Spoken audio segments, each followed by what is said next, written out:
Here's Dick Powell as Richard Diamond, private detective.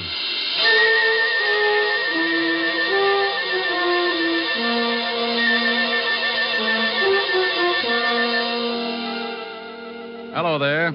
I'm Diamond. I wonder if you've got any idea how much trouble a private detective can get into sometimes. Well, if you happen to have an office at Broadway and 53rd Street and the sign painted on your door reads Diamond Detective Agency, you're a setup for more trouble than a guy who goes bear hunting with a switch. I know, because I've got that office and the sign painted on the door. Sure, I've got a lot of idle time, and I use it up sitting around with my feet on the desk, waiting. But idle time can be as dangerous as a rattlesnake taking a sunbath. It's just a preliminary, the lull before the storm. You might wait an hour, a day, or maybe even a week. But the quiet minutes keep multiplying, and sooner or later, things come to a head. Like one day last week. I'd been working on an extra long lull that didn't look like it was going anywhere. But in another part of town, a union meeting was taking place. It was going to keep me jumping around like a hungry flea at a dog show. I wanted to talk to you men. It's time that we did something. The Laborers' Assistance League is already functioning in a great number of factories in this city. And it's getting a stronger foothold all across the country. It continues to expand and gain power because it operates best where there's growing unrest and discontent within the factories. Now, they cause trouble and make it look like the union's not doing a good job for the worker. I know for a fact that 4 or 5 men can sit in on a union meeting and cause enough trouble to make it look like the whole union is wrong. Now, this union is getting along fine. He's really out to make trouble tonight. Yeah, if he keeps it up, this is going to be a tough union to crack. He won't keep it up. We're going to take care of him. Oh, what good will that do? His brother Phil will be in from California next week. We can shut his brother up, too. Are you sure he planned this thing with his brother? Yeah. When he gets in from California, he's bringing enough information to put us out of business. Well, that just gives us a week. He's talked too long. Let's break this meeting up. Is doing just that. Yeah? Well, how do we know you're not talking through your hat? Well, now, look, you all know me. I gripe as much as the next guy. But I know for a fact that this league is not only working like that all over the country, but now it's beginning to move in on our factories and our unions. Yeah, but how do we know it's such a bad thing? They're a bunch of racketeers. And if you don't believe me, you come to this meeting next week, and I'll give you the proof you want. Well, I guess you're right. He promised them proof in a week, and that's what his brother gets in. Don't worry about it. When he gets the package, he won't be able to give anybody anything.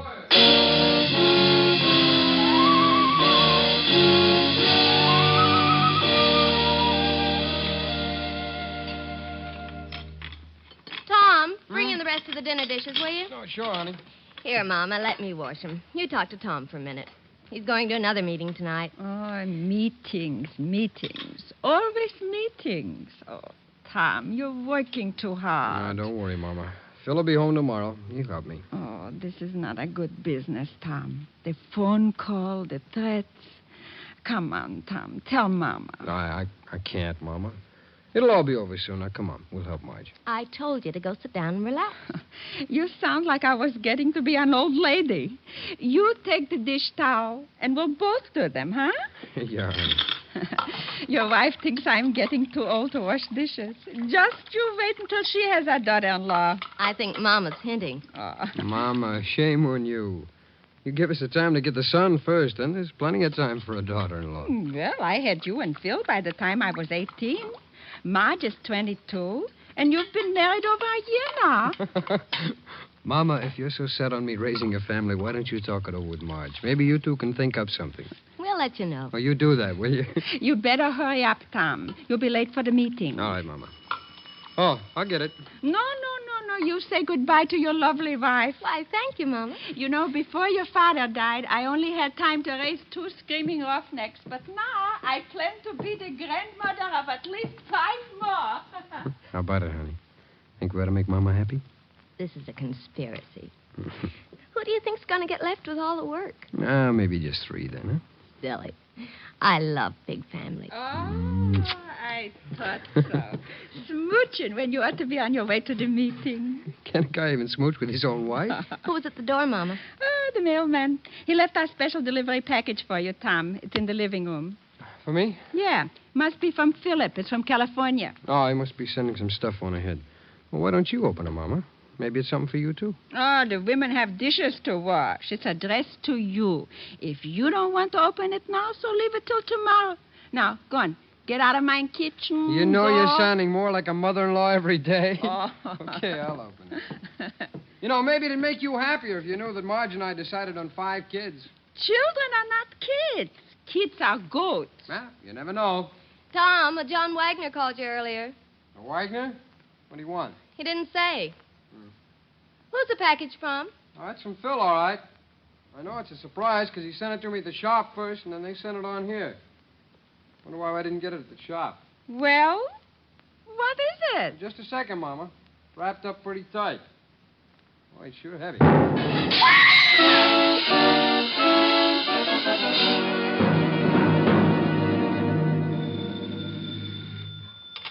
Diamond Detective Agency, murder solved cheap. We eliminate the middleman. Oh, by George, that was a good one. Is this Lieutenant Levinson, the homicide kingpin? Yeah. Rick, get down here, will you? What's up, lover? Something pretty nasty. Well, tell Otis to stop leaving his bubble gum under the seats. No kidding, Rick. This is something that you want to know about. Well, stop sounding like an auctioneer at a mortuary and tell me what it is. You know the Waxmans? Mama Waxman? Yeah. Sure, I had dinner over there last week. Took Helen. What's happened, Walt? Last night, someone sent Tom Waxman a box with a bomb in it. What? I knew you were a friend of the family, and I've got to talk with you. Come down here, will you? You know it. I closed the office and grabbed a cab for Walt's precinct. All the way over, I kept thinking about Mama Waxman and her 2 sons. I'd known the whole family when I used to be on the force. Tom, who used to sing first tenor at the synagogue, had gotten hit in the throat with a baseball. Cantor Weinberg asked me to take over for him, so I sang that day in Tom's place. Mama Waxman heard me and asked me over later for the best dinner I'd ever eaten. We've been friends ever since. The cab dropped me off at the station, and I went in fast. Sergeant Otis was sitting at his desk reading the Police Gazette. Hello, Otis. Stop panting. They're just pictures. Oh, it's the comic gumshoe. Go on in, Diamond. The lieutenant expects you. Well, thanks, Sergeant. Oh, by the way, when are you going to get a haircut? You're beginning to look like Rasputin with a Tony. Hello, Walt. Sit down. I got a real headache. How much damage did the bomb do? Plenty.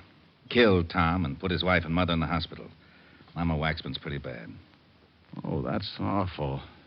Any line on the killer? Yeah, that's why I got this headache. We're, holding Phil Waxman, Tom's brother. Holding Phil? Are you crazy? Those 2 kids were inseparable. Tom's wife said that the box the bomb came in was from Phil. She heard Tom say so before he opened it. Well, she could have been mistaken. Someone could have copied Phil's handwriting. The story's got more holes in it than a fishnet. The package was sent from California, Rick. That's where Phil was. He got in this morning, and we picked him up at the train. What does he say? I thought at first he was going to say plenty, but then some guy comes in and says that he's his lawyer. After the guy left, Phil shut up like a clam. He denies the crime, doesn't he? Oh, sure, but that's all. Can't get anything else out of him. Who was this guy who claimed to be his lawyer? I got it right here. Name is John Wagner. You check on him? Yeah, he's a lawyer, all right, but we can't find an address on him. Moved his offices about 3 weeks ago. Can I talk to Phil? Won't do you any good. But if you want to, have Otis take you over to the tombs. I won't have to hold Otis's hand, will I? Oh, go on. Get out of here.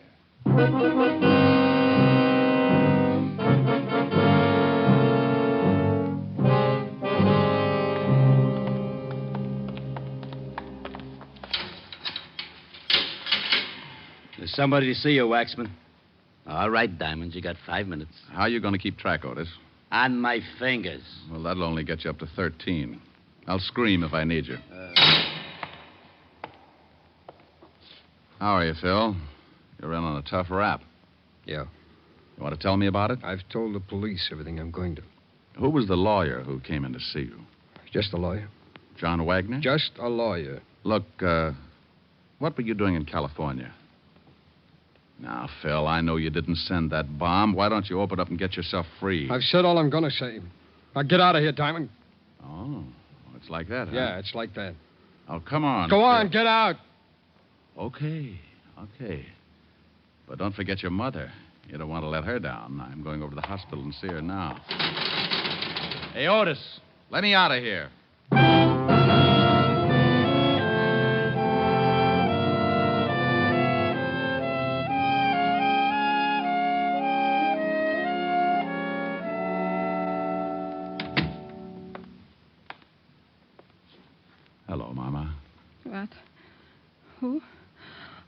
Oh, Richard, how's my big policeman? Fine, Mama. Did you know that one of my wonderful sons is dead?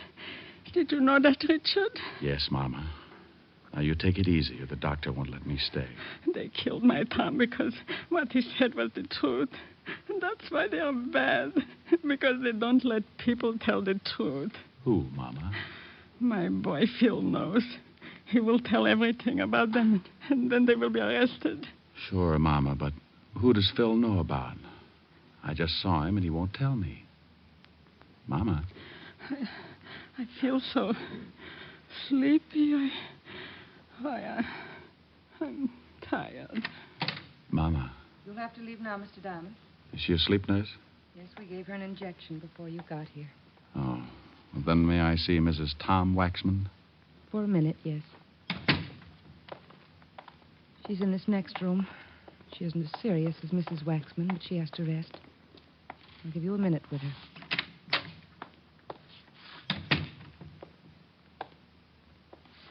Marge? Yes. Who is it? Rick. Oh. Oh, now, come on. You got to help me out. I'm the guy that's supposed to make people laugh. I'm the cornball with the bad line of chatter, remember? I can't help it. I'm sorry, they gave me something to make me sleep, and things don't make too much sense. Look, dear, I want to help Mama, and I want to help you, too. But the nurse will only let me stay a minute. The police are holding Phil. I just came from seeing him. Did he tell you anything? Nothing. I made a mistake and told the police that the bomb had arrived in a package from Phil. I didn't think... They can't believe Phil would ever do a thing like that. He was helping Tom. Mama said Phil knows who did it. He doesn't know. He just knows who's behind it. I'm pretty sure I know, too. Who, Marge? Tom's been making speeches against an organization that call themselves the Laborers' Assistance League. I've heard of them. King-size bunco game. Yeah. Phil's been in California. He joined the league and found out a lot of things about it. He used to write Tom once a week. Your time's up, Mr. Diamond. You'll have to leave. Just a second. Marge, did Tom tell anybody what his brother was doing? I don't know. There was a man named John Wagner that called Tom all the time. John Wagner? He's a lawyer. Please, Mr. Diamond. Did he tell any of the men who work in the shop with him? Yes, I think so. Mr. Diamond, I'll have to call the doctor. Please, nurse. This may mean another man's life. Marge, who did he tell? Well, I can only remember one person, Ralph Pryor. Pryor. Mama used to fix Tom and Ralph dinner after work sometimes, but he was Tom's closest friend. Okay, Marge. Now, you take it easy, and I'll see what I can do. Please, Rick, find the men who did this. Yes. Well, I'll try. All right, nurse. I shouldn't have let you stay this long. What would I have to do to get you to take care of me? Have an accident. Well, I'll see what I can come up with. Bye.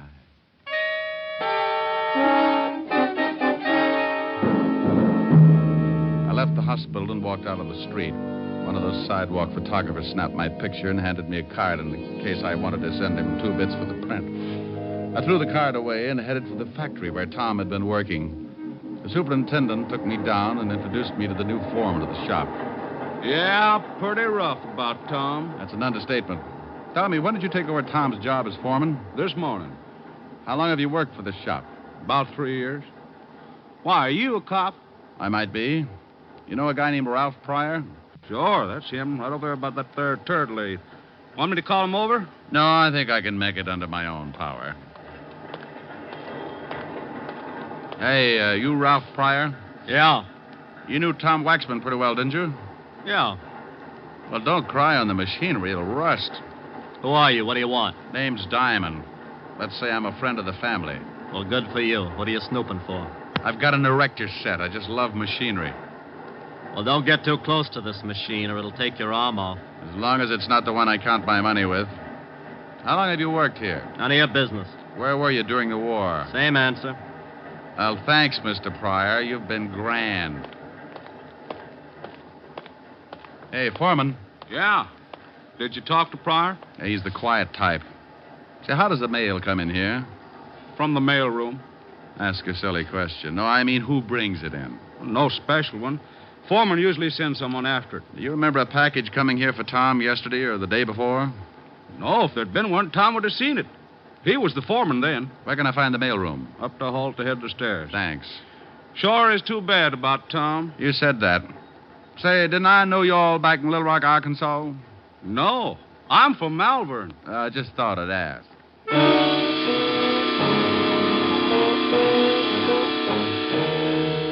I went up and talked to the mailroom clerk, and he was a little more help. There had been a package for Tom. He told me that he'd sent it down along with some other mail, but he couldn't remember who'd picked it up. I was beginning to get warm, and I knew it. So I slipped into a phone booth and put in a fast call to Lieutenant Levinson. Homicide, Sergeant Otis. Otis, let me talk with the lieutenant. Oh, it's you, Diamond. Why don't you stop playing like a detective? Why don't you buy the lieutenant a necktie for his birthday, a fuzzy green one? You think he'd like that? Sure, and if the clerk hasn't ever seen a fuzzy green one before, just show him your tongue. Now put the lieutenant on. Lieutenant Levinson. Walt, did you find out anything about that bomb? Oh, yeah, Rick. It was dynamite. Highest grade. But I don't see how it could come all the way from California through the mails without the caps blowing the whole thing up. Neither do I. Do me a favor, will you? Pick up a Ralph Pryor. He works at the same shop that Tom Waxman did. What can I hold him on? Just pick him up for questioning. Since when do you need an excuse? Now, you wait a minute. If you know something about this I've case, just got a hunch. Pick the guy up, and I'll be down in a little while and tell you all about it.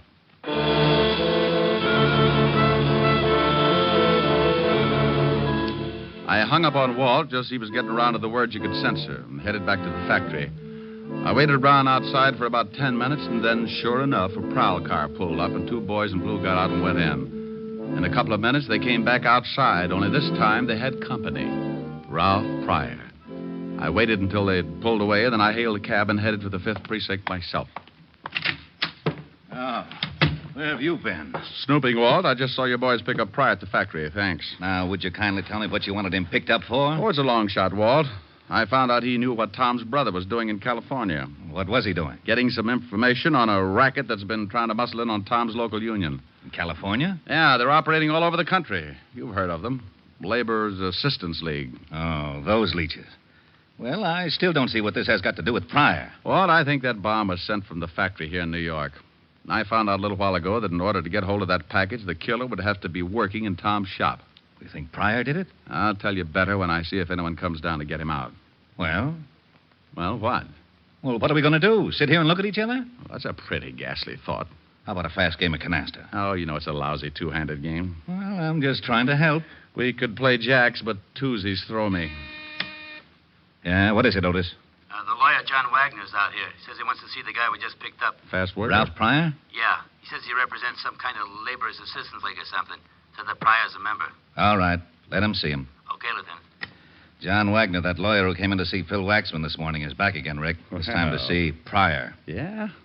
Well, what are you looking so smug about? Looks like the hunch is going to pay off. You mean this lawyer is tied in with the killing? Well, I'm not sure, but I think so. Tom Waxman was making speeches against the Assistance League. Now, a lawyer from the league shows up to help the only guy who knew what Tom was up to and worked in the same shop with him. Now, I suppose you want me to hold the lawyer. No, Walt. Why? How do I know? That's what I asked you. What? Am I supposed to know everything? Lock him up if you want to. What for? He's not guilty. How do you know he's not guilty? Because you had me pick up Ralph Pryor. Well, let him go, too. Let him go where? With his lawyer. I thought you wanted me to lock up the lawyer. Walt, that was your idea. What was? Locking up the lawyer. I don't want to lock up the lawyer. Well, let him go. He's not in. Pryor Well, is. let him go. Who? Phil Waxman. How did he get in here? I don't know. You put him in. Of course I put him in. Now, why should I let him out? I don't know. I ask you. Ask me what? Why you put him in. Now, wait a minute. Otis, Yeah, Lieutenant? empty the jails and throw this idiot out of my office. Thanks, Walt. Bye. I went out in the squad room and spotted the lawyer just as Otis started back into Walt's office with a glass of bicarbonate. He was a little guy, dressed neatly in a Homburg, blue suit, and spats. I made sure that he was my man, and I went out in front of the precinct to wait. I hung around for about half an hour until he finally came out, and then I started the tale. He grabbed a cab, and so did I. We went across town, and I watched him as he got out and went into a big building on 38th Street. I went in after him. We rode the same elevator to the 8th floor. We both got out. I made like I was looking for a room number, and he went in the door with a sign on it reading Continental Shipping, offices in New York, California, and London. I got close to the door and could hear a phone being dialed. I'd have given my eye teeth, complete with the fillings, to have heard what the conversation was about. Yes, I just went down to see him. He'll be released in an hour. I've got him passage on the tramp steamer. When they release him, he'll meet me at a place I picked, and I'll give him the ticket. I'll tell him the police are up to something, and he'll have to get out of the country. Now, don't worry about that. He'll never get there. The captain of the ship is being paid to see that he doesn't. All right.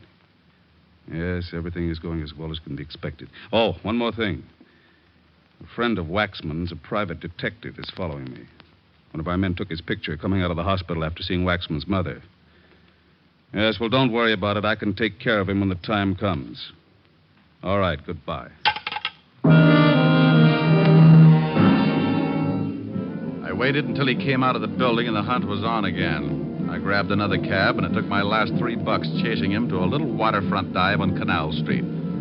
I followed him in and watched him sit down in a booth at the back of the room. I made like an unhealthy patron and took a table near the door where I could watch.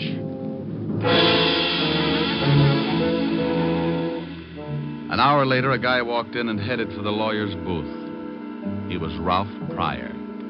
He talked with the lawyer for a minute, then took an envelope from him and got up. He went out, and I went after him. If I was right, he was my killer, and the lawyer could wait.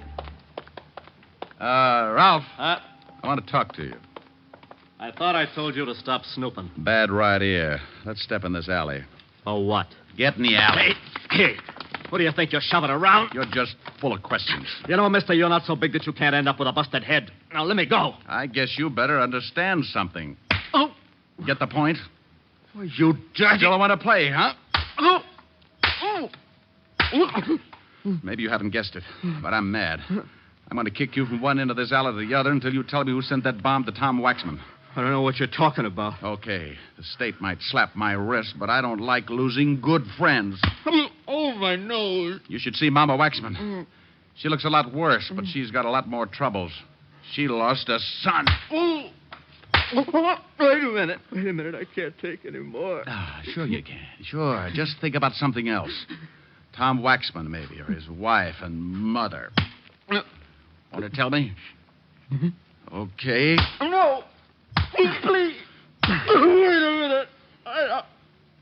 All right, I did it. Leave me alone, will you? You picked up a dummy box sent from California to the factory and you planted a bomb in it. Yeah. Why? Because Brother Phil had evidence enough to smear the League? You know a lot, don't you? Sure, Tom was going to present the evidence in front of his union.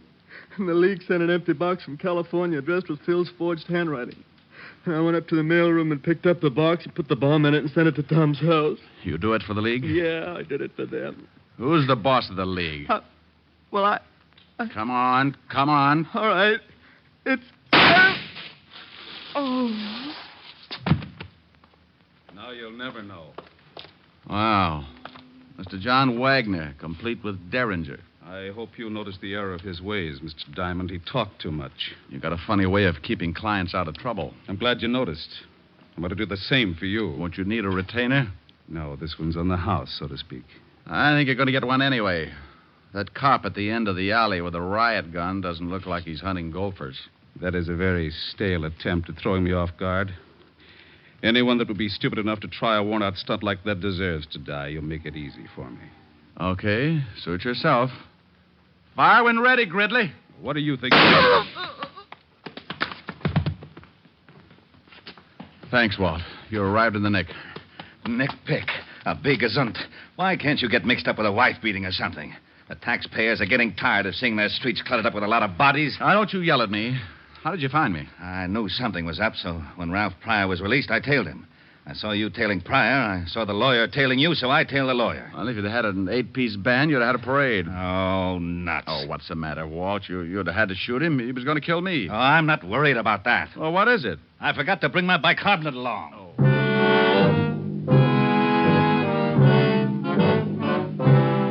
Well, the wagon came and crated Pryor and the lawyer off to the morgue.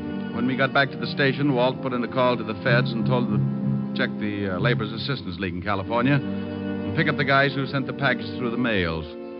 Using the mails like that can be a tough rap. And 3 weeks later, the government closed in. They picked up the big wheel and threw the whole bunch away for 10 to 20.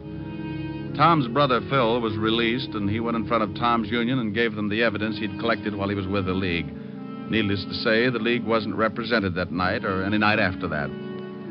About 3 weeks after Mama Waxman came home from the hospital, she invited me over for one of her famous dinners. I brought Helen, and her butler Francis came along to help with the serving. Oh, Mama, I'm stuffed. Oh, but Richard, you didn't finish up the cheesecake. Can't make it, honey. I can't move. Oh, the Helen's a good girl. She ate everything in front of her. You know what? You two should get married. Her appetite is the best argument against getting married I can think of. Keep working on him, Mama. All right. Now, let's all go into the front room. If I know my big policeman, he still likes to stretch out on the couch, huh? You are so right. Here, let me help you, Mama. Thank you, Richard. Where's Francis? Oh, he's in making some coffee. Oh, he's been such a help. Before the accident, it was nothing to serve supper. You sit right here, honey. All right. Thank you. I won't have to eat another thing for a week. Here's the coffee, Mrs. Waxman. Francis, you must call me Mama, like the rest. Oh, yes, ma'am. Mama. Did you have enough to eat also, Francis? It was simply wonderful. You know, someday if Miss Asher doesn't mind, I'd like to stop by and, well, just to swap recipes, as it were. Well, I think that would be wonderful, Francis. Why don't you do that? I'll give you some fine ones, Francis. Where's Phil tonight, Mama? He had to go to a union meeting. He's going to work in Tom's shop. He also asked me to thank you for singing at the funeral. Glad to do it, Mama. Richard, we always wondered where you learned to sing in Yiddish. Well, I used to pound a beat on the Lower East Side. Oh, well, would you do me a big favor, Richard? Sure, dear. I'm feeling a little sad about my boy tonight. Would you sing something for me? This song he liked you to sing. Oh, I'm a little full of dinner, Mama.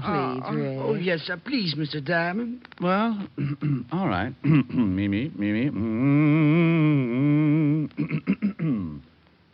A Yiddish Mädel, darf a Yiddischer boy. It's pretty good for a shake-it, huh, Mama? Fine. Du schöner Mädel, denn es darf sein a Säu. What does it mean? Don't tell her, Mama. Weil in der Teure ist geschrieben, in a Säu ist du's verblieben. A Yiddish Mädel, darf a Yiddischer boy.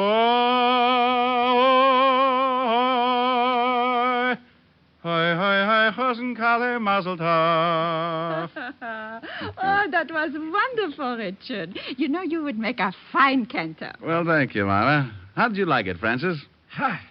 Als een hazen bis der gitten Dishwasser. What? Francis. What did he say, Mama? He said as a cantor, you would make a fine dishwasher.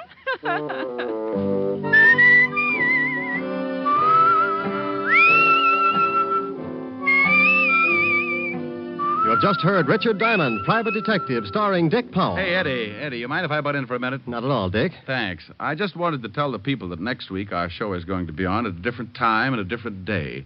The day will be Saturdays instead of Sundays.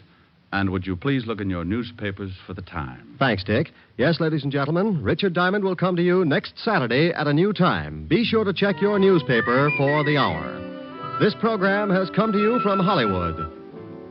This is NBC, the national broadcasting company.